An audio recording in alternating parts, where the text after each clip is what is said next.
In a world full of noise and spin and shadows, one voice cuts through the lies like a blade through smoke. Fear no man, fear no evil. The only thing that matters.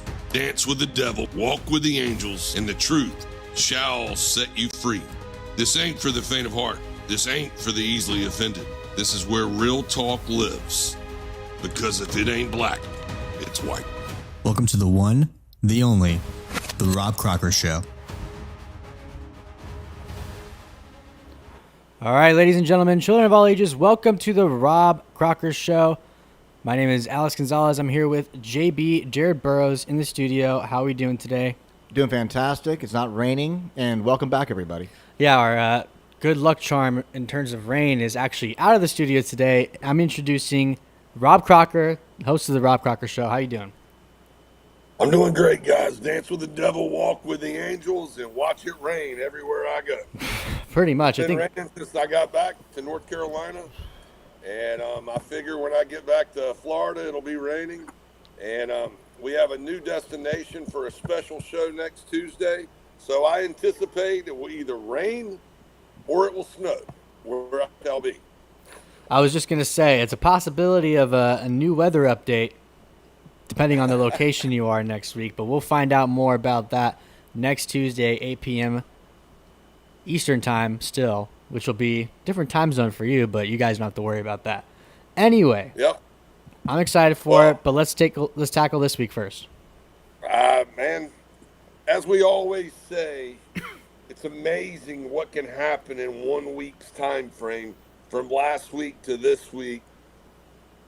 Everything has changed other than Donald Trump being on Groundhog Day. Repeat. It's no disrespect, Mr. President, but when you're on TV 4 and 5 times a day and you consistently say the same thing at every press conference, your greatest followers want to turn you off. It just gets so repetitive. And I really wish he would get past the past, no pun intended. I really don't give a shit about Joe Biden, and I damn sure don't care about Obama. Let's worry about today and concentrate on tomorrow. Yeah, but without accountability, anyone can just fuck up the United States and get away with it. JB, that's a green shirt. JB, Yep. you're wearing a green shirt tonight. Yes. JB, Crocker's favorite color is black. JB, that's a green shirt. Gonzo, why the hell are you wearing a gray shirt? I hear you, and I hear you about accountability. But, my God, when you consistently say if, when, and how, you lose credibility as far as I'm concerned. You may think it's the greatest thing in the world, but me personally, traveling, listening, wherever it may be, and hearing it, I don't know if you guys have ever seen the movie Groundhog Day. Once or twice. It literally is Groundhog Day for Crocker.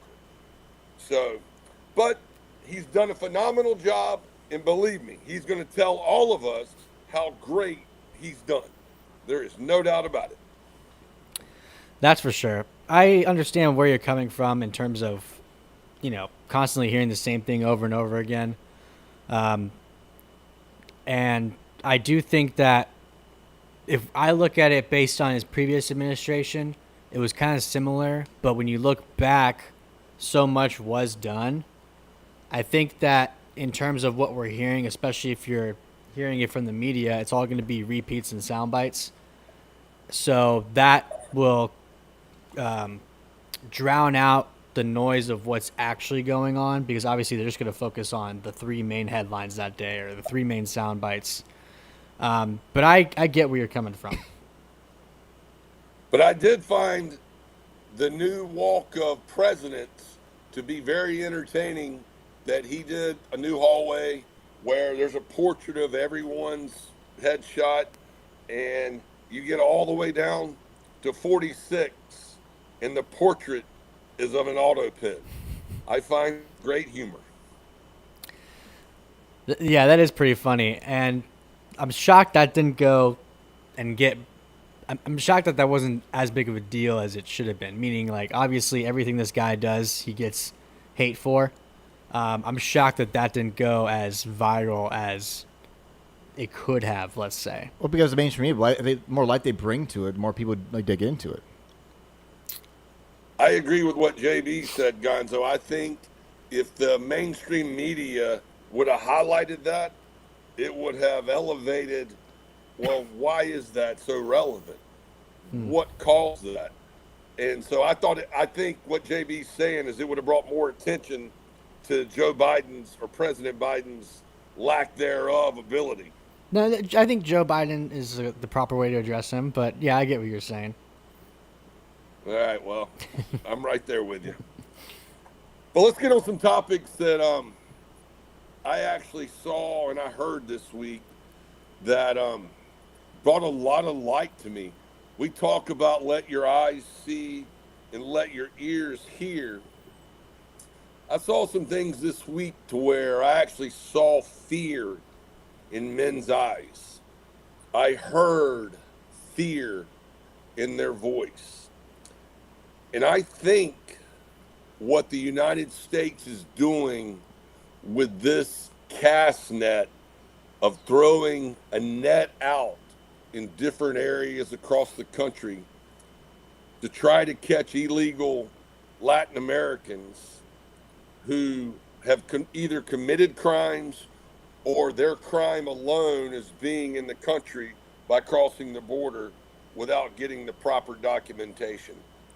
I think when you take helicopters and you take mass uniformed officers, you are doing something very similar that happened in World War II with what the Germans did to the Jews. They unilaterally rounded up all of the Jews and they deciphered them in different places. So when the police force and ICE is doing what they're doing, they're throwing a cast net. And that net is catching everyone who is Latin American or brown skin. And I heard a legal person tell me this. I don't want to get caught. I'm like, well, you're a legal person.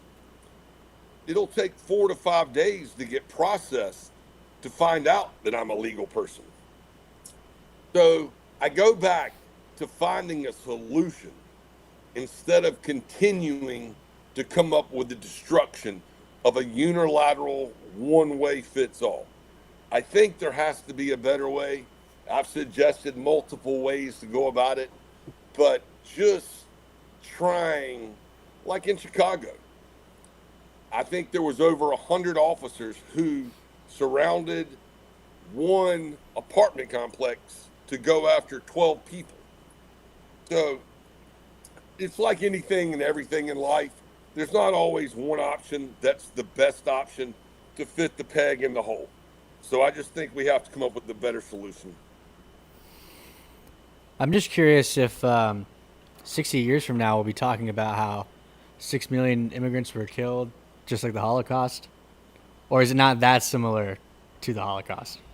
Well, 6 million immigrants being killed in the Holocaust is an unbelievable, tragic thing. I'm not trying to make light of that. I'm trying to emphasize that fear runs through Jews, Latin Americans, African Americans, and even white people right now, because if they're in the wrong situation or in the wrong environment, they're in the same situation.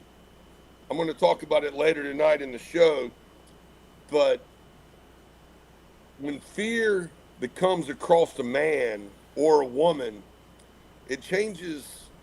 When you see someone legitimately scared of, it elevates your thought process. It's just different. So I believe that everyone should have an opportunity to have their day in court. whether you came here legally, illegally, and if you've committed a crime, you should be first in line to have your day in court. So when you throw a cast net, you catch byproduct fishing for what you're fishing for. Fair enough. So, in saying that, every action has an equal or greater reaction. So, as we talked about last week, the media spinning what they're spinning created another shooting at an ICE facility. These are innocent people who woke up that morning to go do their job. Their job is to do what the laws are on the books, which Congress has voted for. So all they're doing is carrying out their job. And a mad person who has seen and heard all of the propaganda on social media and the news went out and carried out a tremendous hateful act and ultimately killed 3 people who were in the custody of ICE. And it goes back to love and hate. That was a hateful individual. But then you have ICE individuals who loved the people who were in their custody because they were protecting them. They were moving them. They put themselves in harm's way to save someone else's life. So it's the balance that makes the world go around. You got one person who's hateful, shooting at people. Then you have people who are hated, protecting the people. It's just, there's good and bad in life. I think it's a great point you brought up, or a great way to look at it. I mean, at the end of the day, whether you agree with what ICE is doing or not, the fact that someone had enough hatred in their heart to go shoot a bunch of people, whether it's ICE or whoever, and ultimately not just injure or kill those people, but kill 3 of the people that they're quote unquote doing it for or trying to protect, is crazy. Because just like you said, ICE agents, whether you agree with it or not, they got there, did their job, and I'm sure that a majority of them, I'm sure most of them, if not all of them, don't hate these people. They are just doing their job. But then you have a psycho come in and kill a bunch of people, and I'm sure that the left, or a lot of people on the left that are equally psycho, will say, hey, he did a good thing, not looking at the fact that he killed 3 people in custody, the very same people that he quote unquote was trying to save. Well, this weekend, several things happened across the country, and one of those things was very close to my heart, and it happened right where I live. And it didn't get as much attention as the church bombing in Michigan. But there was a situation in Southport, North Carolina on Saturday night where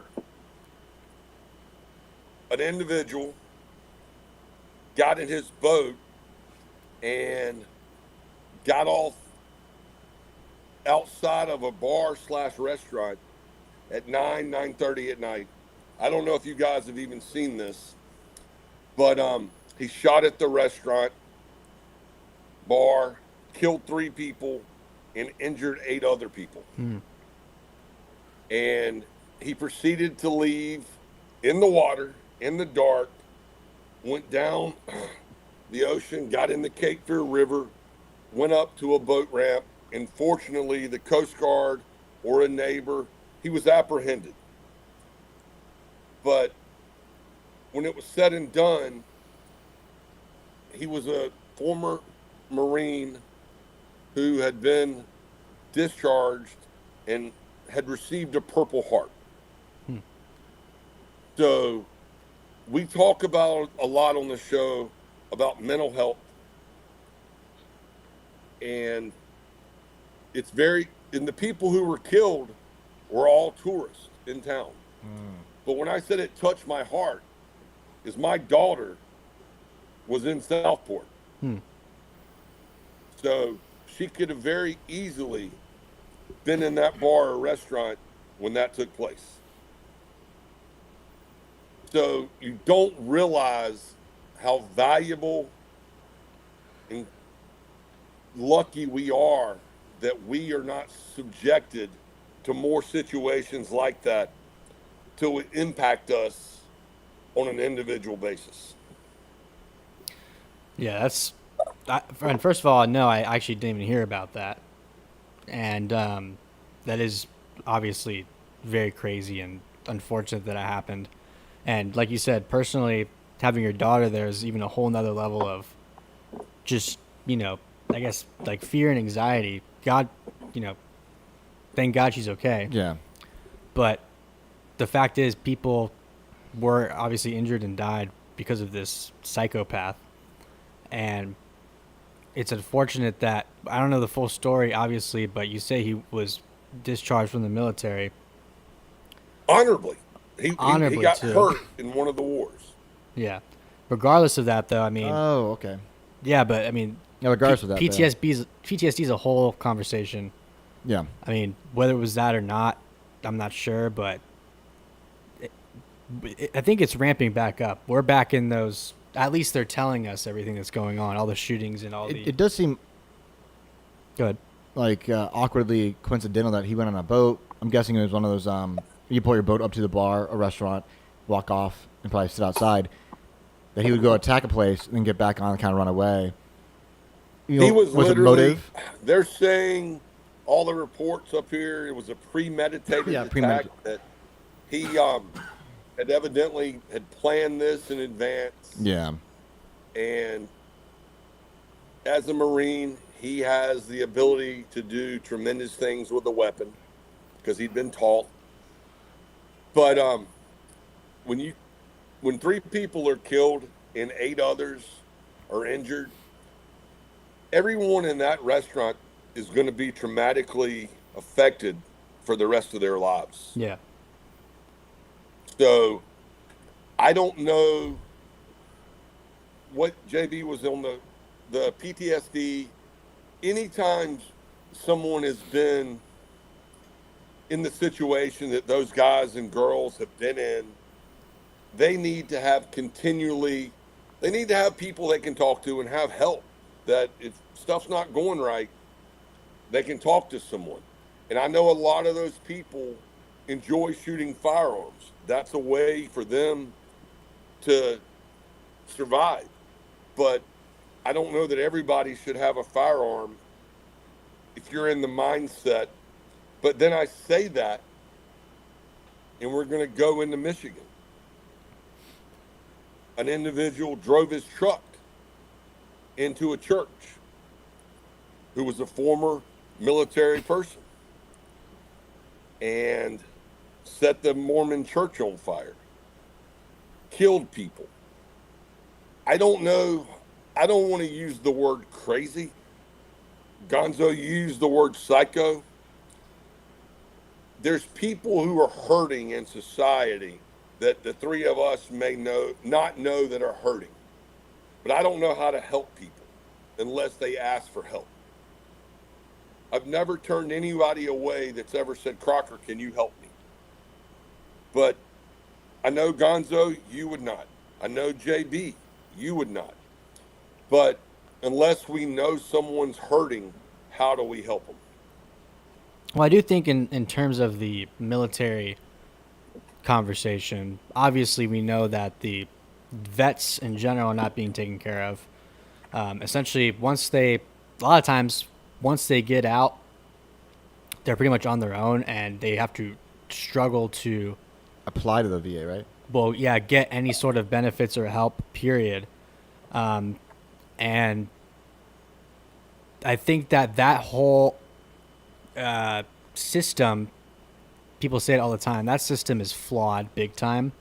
I think that if we fix that system, some of these issues would definitely be prevented. And we don't really know the full story of these 2 individuals, but when you say former military, your mind goes to think, okay, well, PTSD or mental health, whatever the case is, and how crooked the system is and how they don't care for these people. These are one of the groups of people that we really should be caring for more, because they went out there and sacrificed their lives and their livelihoods to protect us. And at the end of the day, when they come back home, they're essentially just disregarded. I think that's the biggest mistake that the government makes in terms of veterans. I think you can go back.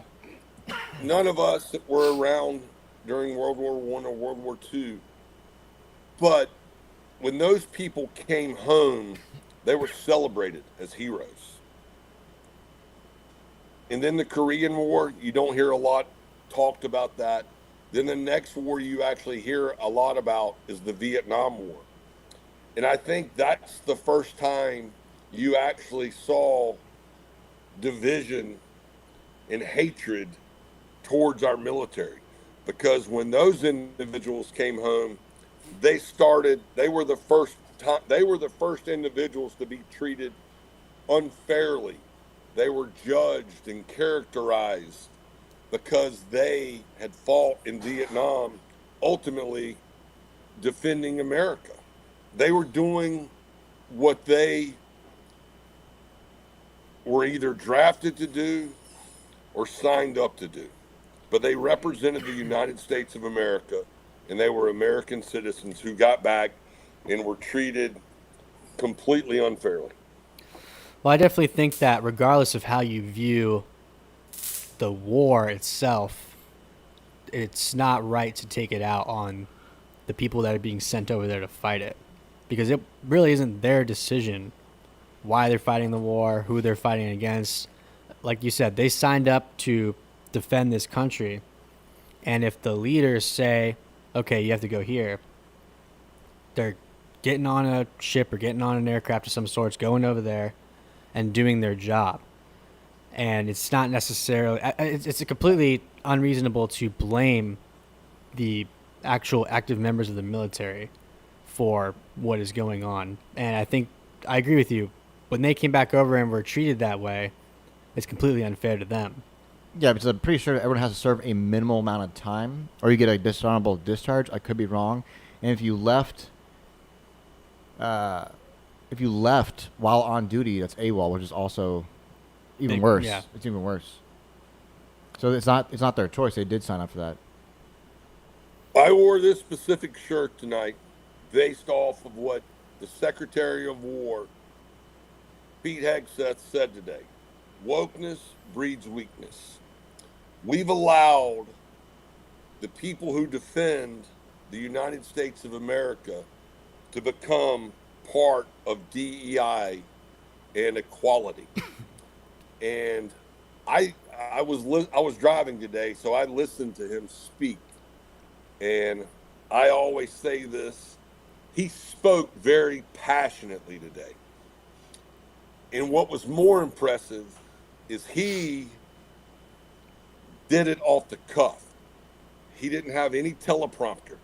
He said his words so eloquently to over 800 generals and admirals and people who are in charge of our military.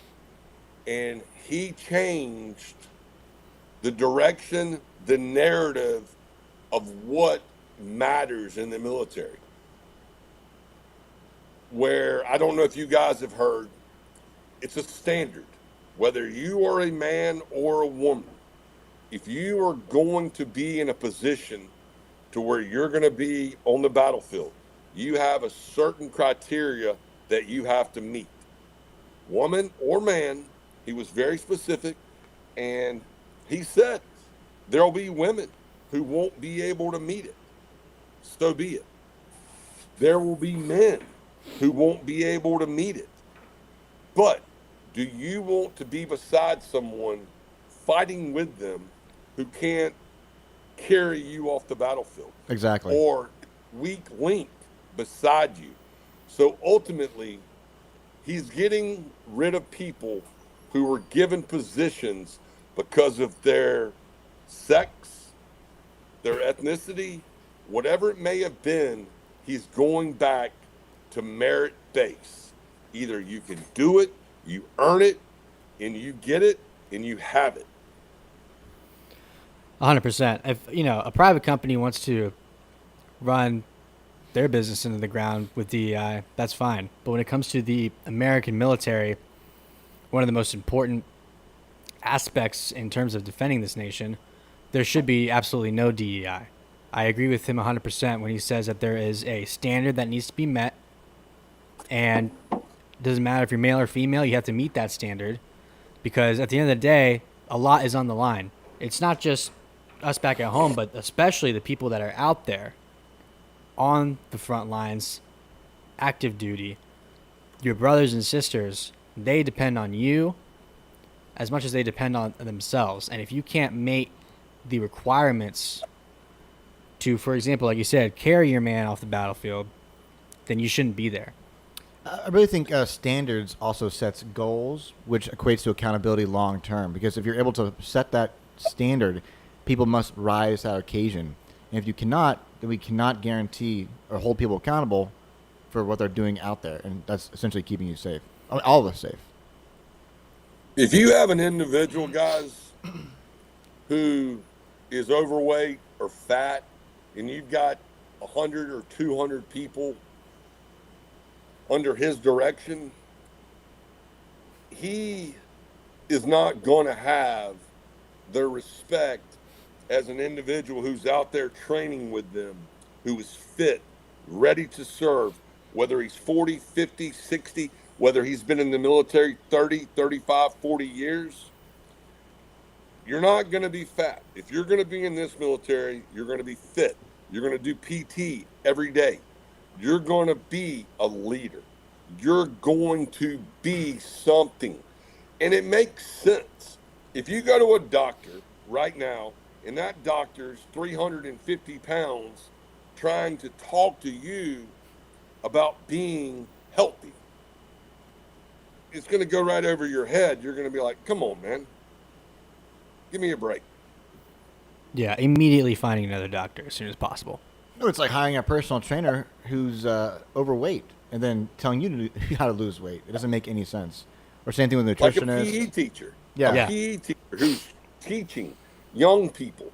If that individual's overweight, that person, whether it's a man or a woman, is in the wrong position. The kids are not going to respect that person. They're not going to listen to that person. It's going to be comical.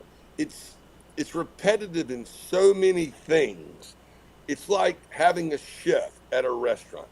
If the chef is a little overweight, so be it, because he or she's back there cooking, making. You know the food's good, Exactly. right? You know the food is good. Where do we know the food's good? At the vineyard, of course.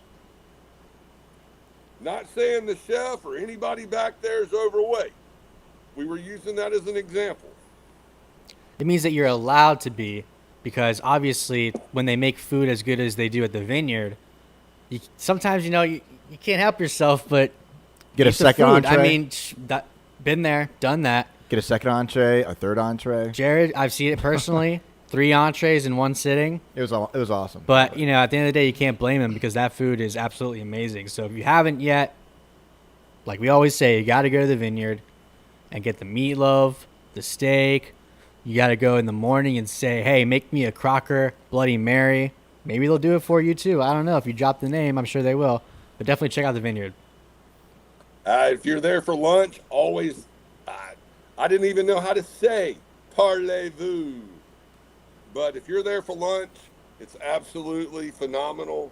And once I knew how to say the name, I ordered about once or twice a week.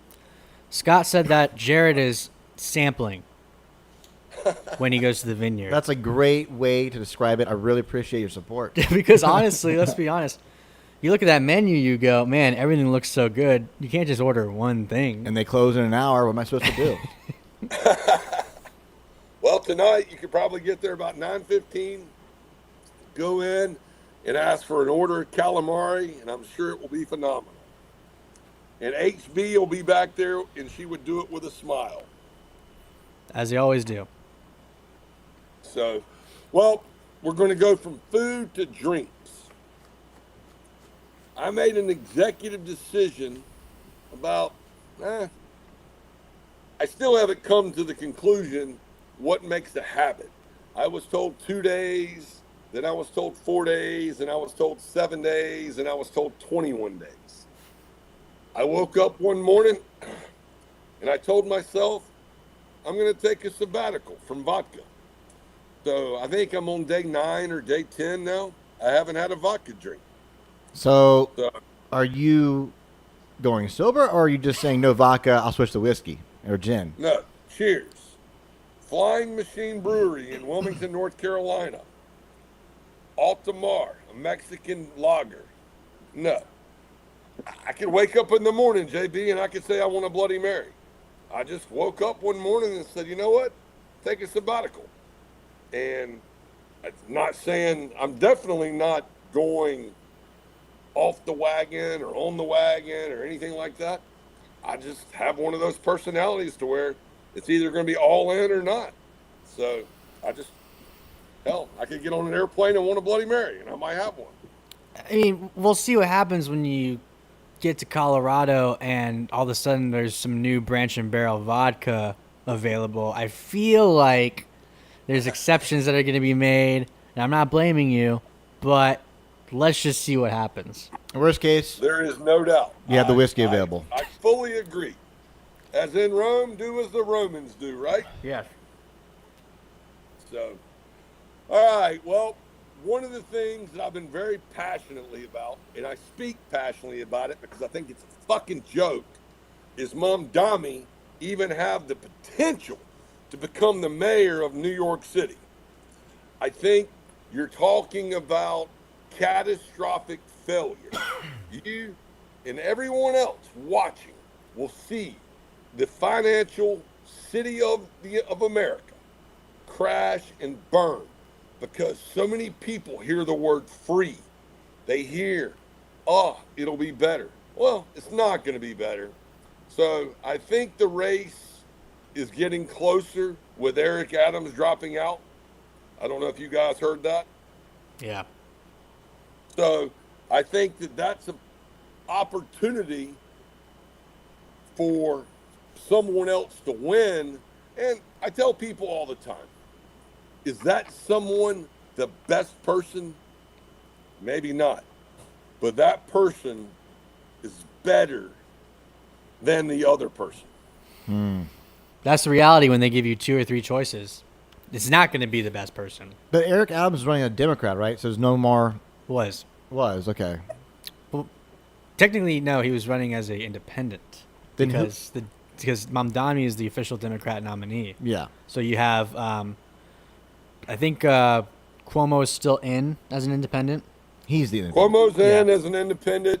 You got the dude in the red hat that runs around as a Republican.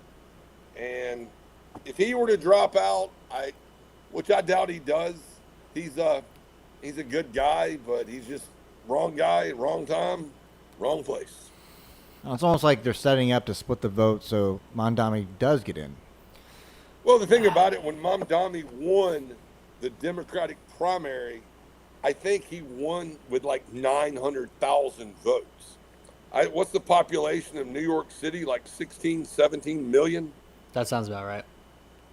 So when you look at the registered voters, Mamdani's anti-Jew. Mamdani is going to carry the youth vote. He's going to carry the extreme vote. So it's going to take people to get out who love the city, who love the city of New York, because it will be disastrous for that city. Yeah, I'm just honestly curious to see if Cuomo stays in till the end, how the votes exactly will be split. Will they be split more on the Democratic side, or will they be split more on the Republican side?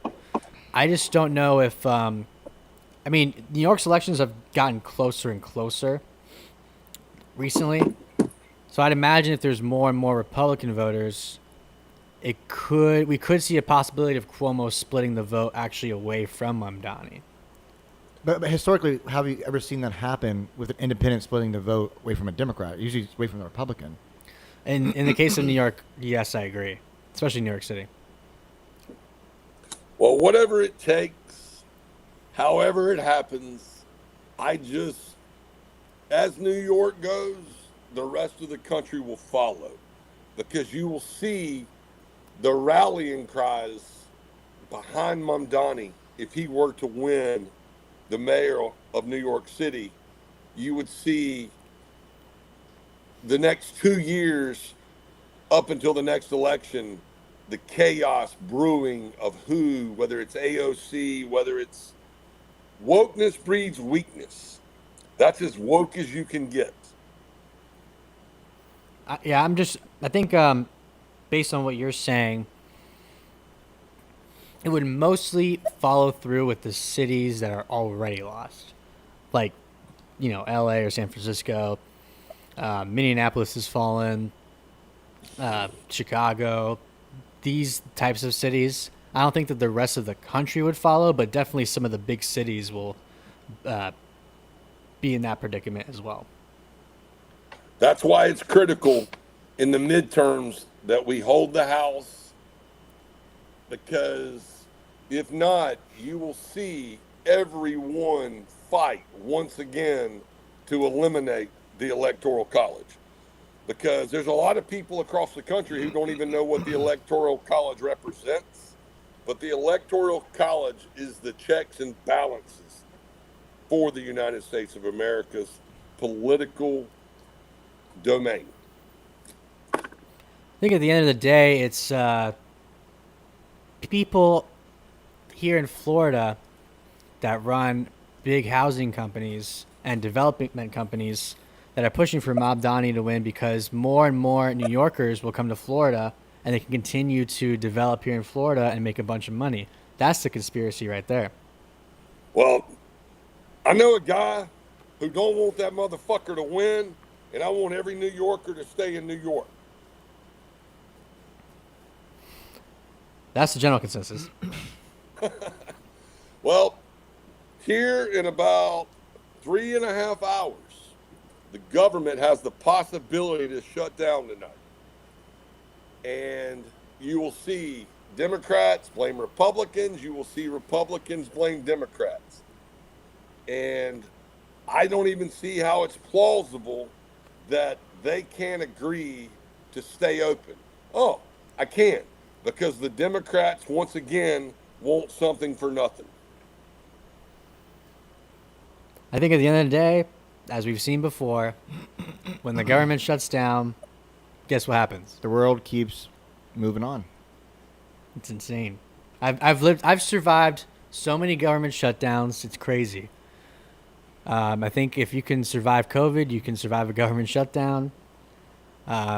It's just funny to me. Every time I see this come up in the headlines, I'm like, all right, here we go again. It's almost like it should be a voluntary job, because you just say we're not going to work.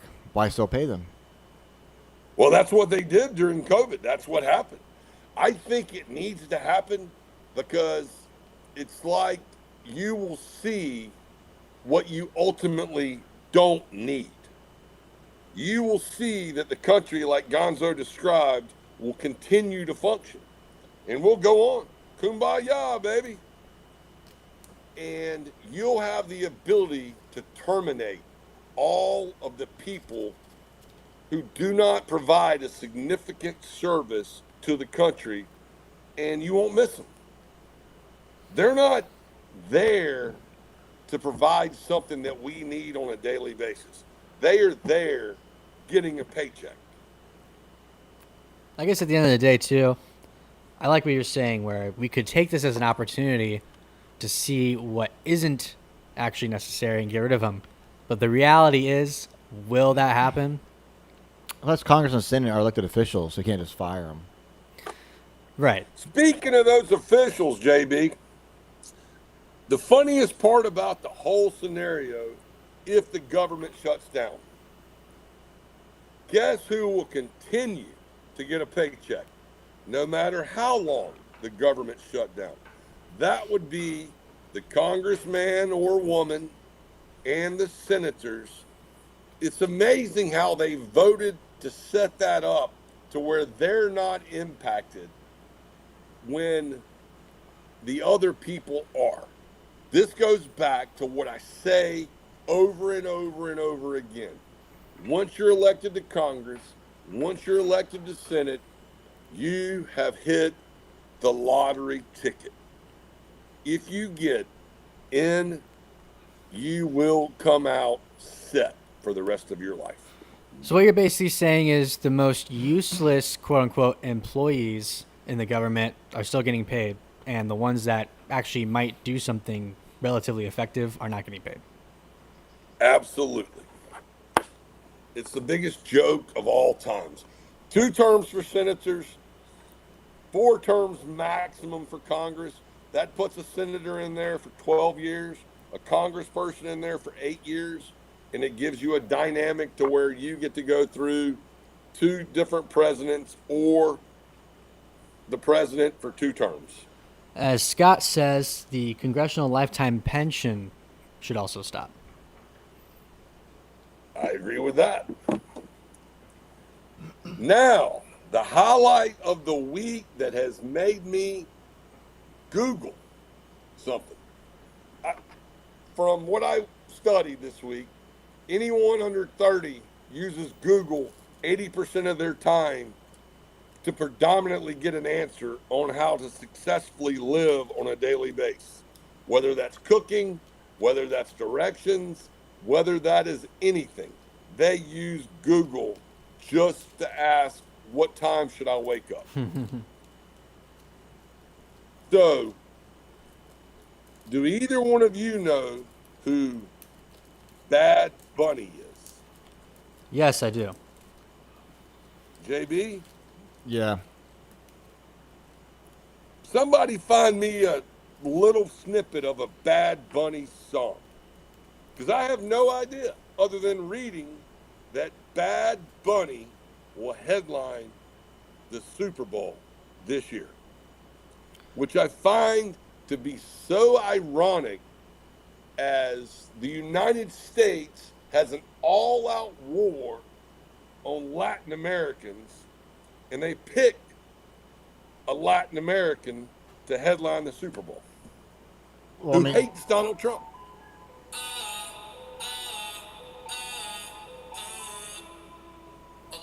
That's as much as we can do without getting a copyright strike. For one, it's not all Latin Americans, and 2, How the he's hell from can Puerto he Rico. copyright anything?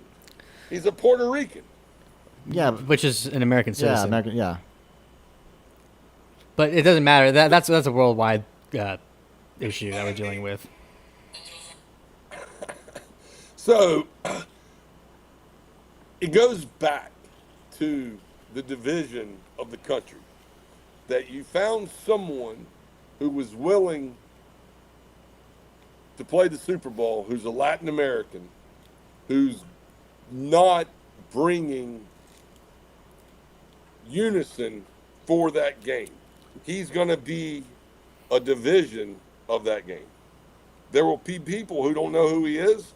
There will be people who won't watch because he is who he is. So I know there's artists out there that unilaterally relate with everyone. Well, I think the biggest issue is most people won't be able to understand what he's saying or singing. But I don't know. I mean, at the end of the day, like, I could care less about the Super Bowl halftime show, or as they call it, the big game. And I think that this is just another thing that people are talking about that really doesn't matter. And the fact that people are being more divided over this issue is just stupid, because it doesn't matter at the end of the day. You know why it doesn't matter, Gonzo? Because 31 Atlas will be here in the middle of November. The ship is coming. So are you prepared when that ship gets here? What are you going to do when it lands in the United States or anywhere in the world? Well, we know it's going to land in New York City. Harvard professor says it is filled with aliens. A Harvard Yeah. professor says this, Gonzo. That's nice. I think at the end of the day, we know it's going to hit New York City because, as every major action movie has taught me, the aliens always come to New York City, which is, I guess, arguably the capital of the world, according to the aliens. So they'll come there first and destroy what Mamdani is trying to inherit. And realistically, it might actually be a better situation or a better outcome than if Mamdani was going to be elected. So as long as we prepare ourselves to limit the alien invasion to New York City, I think that will be okay. And the Harvard professor can go suck a dick. I think that's a wonderful way to say that, Gonzo. Because as we talk about, what is the one thing that gets everybody excited? Is fear. And you haven't heard anyone really talk about it. I don't know if it's plausible. I just always go back to myself, knowing we never went to the moon. So if there's something out there bigger and greater that's coming here, the question is, what would you do if it actually happened? So I would say, obviously, they have to make a pit stop at the moon because that's the nearest gas station. So once they do that and they get to New York City, we should have reporters ask them, hey, can you provide evidence of us actually have been to the moon? Or is the gas station that's there built by you guys and not us? I got one better for you. I think ICE should be in New York full force getting them out of here. They gotta go. Well, honestly, I think they have to give them like one fiscal year at least to see if they pay taxes or not. If they do pay taxes, then ICE will leave them alone. If they don't pay taxes, then ICE will immediately mobilize and get them out of here. Well, I kind of want to see it in my lifetime. If it's going to happen, I'd rather see it. I'd rather not die than it happen later. I'd rather experience it myself. No, of course. I think that's an ultimate unity moment. You know, the one world government will come together and fight the aliens, and we will lift the banner or the flag of the one world government, which is basically a globe. It's essentially the Watchmen movie. That's what you just described. And then they will usher in the Antichrist. I'm looking forward to it. Oh, shit. It's amazing what people... This could get escalated so great that it could create the biggest chaos in the world. If the right media and the right people were to spin this, it's actually happening, you could probably shut the world down. That's how vulnerable people's minds are, to where there would be a run on food. There would be a run on gas. There would be a run on any and everything. So is it plausible? Maybe. But I don't know. The media could spin it to where it actually happens. Likely what's happening is the deadline of November is the deadline of Project Bluebeam, and the alien invasion will be here, but it won't be real. And then everything that I said earlier will transpire, except for the fact that the aliens aren't real. And then that means we can't ask them, honestly, if we've been to the moon. And if, in fact, that gas station was built by us. I got a text message asking me if JB has been replaced from the JB from last week. They're confused if we got two different JBs. Have you heard of central casting? Good example. Actually, great example. So we actually did an experiment to prove to the world that central casting is real. There's actually currently three versions of JB. One is the real JB. One is essentially a clone of JB, and the other is an actor that looks just like him.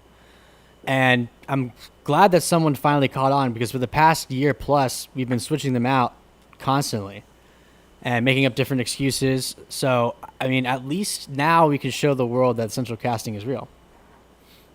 I completely agree. We start before the show. I say, this is the JB I want tonight. Exactly. That's the JB we get. Just like Scott said, he's a crisis actor in a way. I would say last week was the crisis actor version, and this week is the more political commentator version, as you would put it. And also forgot to wear black. We're still working out the kinks on the clone. The clone sometimes misbehaves, and the clone's actually colorblind, which is an issue. The actor is probably arguably the best version of JB because obviously he's a trained actor. Well, the best part about the three of us is the dynamic of the honesty, the truth, and the comical, to where you can't take life so serious to where you bombard yourself with all of the pain and the agony that fills you up to where you can't function during the day. Of course not. At the end of the day, you just got to look up at the aliens and say, well, that was fun. And go back to your 9-to-5 job, because how else are you going to pay bills? Rent's still due, despite if there's an alien invasion or not. And life moves on. Whether it's an alien invasion or a government shutdown, practically, they're the same thing. I absolutely agree. When there's three things that people themselves to get so worked up on: sports on the weekend, whatever team they like, and for football, for basketball, or baseball. I grew up a diehard New York Yankees fan. We're playing the Boston Red Sox tonight, and I love what the Yankees did. They limited ticket sales to a radius of New York to prevent the New Englanders from Boston from buying tickets to come to the game. I think it's great. Manipulate the system on Ticketmaster or StubHub. Then I'm sure third-party tickets will be 3-4x, and you can still get there. But sell your tickets to your fans, not everyone else's fans. That, or it's an excuse for why they're not coming to the game. I think the real conspiracy here, however, is that Robb Crocker is a New York Yankees fan. Reason I do not want Mamdani to win, because I want to be able to go back to New York City. Safely. Safely, I think keyword. that baby. ship might have sailed, for being honest. I'm pretty sure it has. Speaking of ships, JB, tell me about your week. Anything exciting on your ship? I fixed a broken mirror on one of my cars, so I have 2 cars again. That was really annoying. Other than that, it's a pretty productive week. A lot of meetings. We were in Miami actually last week. That was really fun. A lot of work, a lot of driving, a lot of smoking cigars, and a lot of networking actually. But off the So ship, how did you fix a mirror? Did you take one off of another car to put on yours? Because I know they're not readily available at AutoZone. no, I mean I had to buy the part through Tesla. And there was a part available? Yeah. Is this one of those Elon Musk cars? Yep. So you went to a dealer. Just curiosity, how much does a mirror cost for an Elon Musk car? Model S about $900. The Cybertruck is like $300. Jeez. I don't know what's so funny. Guess which one he replaced, though? $900 for a mirror. Yeah, Well, they tell use the me same to put mirrors it that on Lamborghini uses. Well, it auto tilts and auto folds and a few other things too. So I mean, if any mechanical parts go wrong, it has to be replaced. You can blame the chip shortage for that. But honestly, the craziest thing is that while he was there, he just said, fuck it, let me put a light bar on the top too. So we're trying to figure that out next. You actually have a light bar on your Tesla. Yeah, it came with it. Technically. It was just delayed. by a year. Again, chip shortage. That was a part that took forever. We need to get a picture of the light bar lit up and posted on the show because I have never seen an Elon Musk truck with a light bar.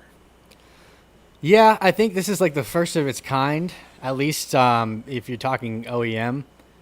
And Yeah, OEM, correct, yeah. yes, I mean, maybe we'll see more of them driving around, but obviously you can't use them on the road. So, and we know these people don't go off-roading, right, Jared? So, I mean, We can.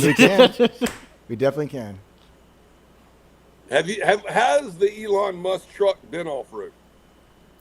I mean, I'm sure they take it off. Successfully.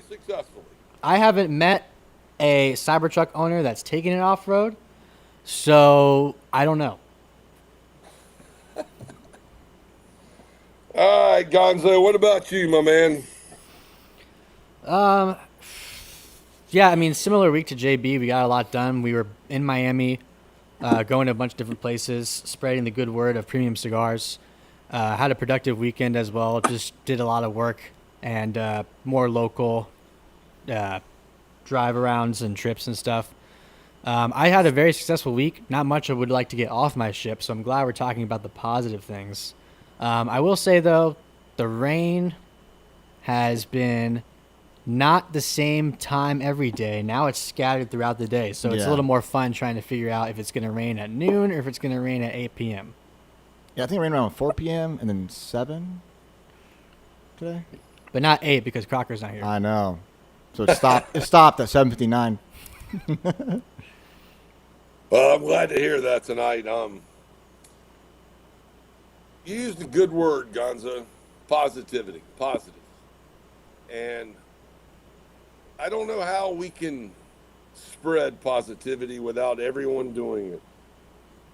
Whether you're black, brown, white, we got to figure out a way to live together peacefully, respectfully, in a way that you kindly give a nod or a smile or a wave. We need to treat people the way we want to be treated. Until that happens, it's going to be chaotic, and you can't allow people to make you feel a certain way. Yes. You are the only person who controls how you feel. Last week, I spoke of Genesis. This week, I'm going to speak of John 15:13. Greater love hath no man than this, that a man lay down his life for his friends. We've gotten so far away from valuing the people close to us, willing to expand and make new friends, whether they're black, brown, or white. You have to get out of your shell to become more solid in society. Great use of that verse. I like the whole little like biblical thing we're doing now. I'm trying to figure out a way to make the world better, Gonzo. One episode at a time, and it's only getting better. So, as the comments are saying, there's actually a lot of people that are tuning in for the first time, so thank you for being here. Again, a lot of people are starting to find us on Facebook. Most of them haters, but we love the haters because at the end of the day, that helps push it to the right audience. But if you haven't yet and you're here, make sure you subscribe and hit the notification bell. We go live every Tuesday at 8, and we have content on here every day. Facebook, Instagram, it's all daily content. And any final thoughts, or should we turn it off? No, I got one more thing I want to say, Gonzo. Ask yourself why you hate. Do you hate my voice? Do you hate Gonzo? Do you hate JB? Or do you just not like what we talk about? Because what we talk about is what's happening in the real world. And we're real people who want to see America succeed. There we go. Have a great night, everyone. Take care. We'll see you later. In a world full of noise and spin and shadows, one voice cuts through the lies like a blade through smoke.